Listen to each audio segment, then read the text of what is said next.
Keir Starmer has responded to Elon Musk's criticism according to the mainstream media headlines. I enjoy the cut and thrust of politics, the robust debate that we must have, but that's got to be based on facts and truth, not on lies.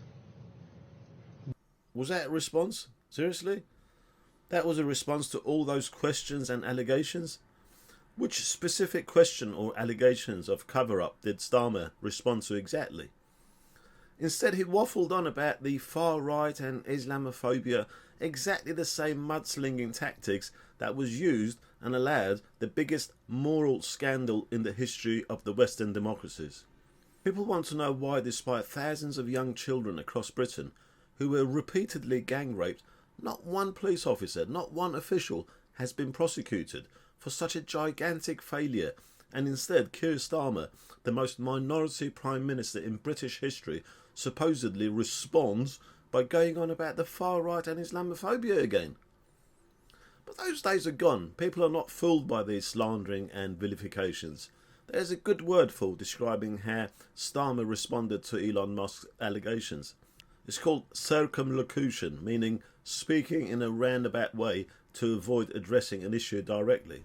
But I'm not going to dive into the specifics of the UK grooming gang scandal today. There are others who have done an excellent job investigating and exposing the scandals, like Charlie Peters and Tommy Robinson. Instead, I want to focus on something that sparked just as much debate: the accusations against Elon Musk for allegedly interfering in UK politics. And who are the people making these allegations? The same people who never questioned why someone like George Soros donates millions to left-wing causes in the UK, why he donated £400,000 alone for the anti-Brexit campaign. The same George Soros who in 1992 broke the Bank of England. How come they never criticise him for directly interfering in the UK politics and economy? Why is questioning British politicians regarded as interference or even abuse, as I heard some accusing Elon Musk of abusing Starmer and Jess Phillips? Asking questions from politicians or probing them is not abuse? You're meant to do that to politicians, and in return they have all the platforms to answer the questions and allegations. And just to finish my rant, let's remind each other by showing this picture. Isn't this interference in another country's politics?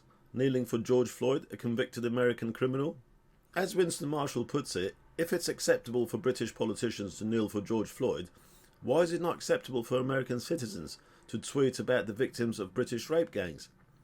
If it's acceptable for Labour to send 100 staff to the US to campaign for Kamala Harris, why is it not acceptable for American citizens to opine on British politics?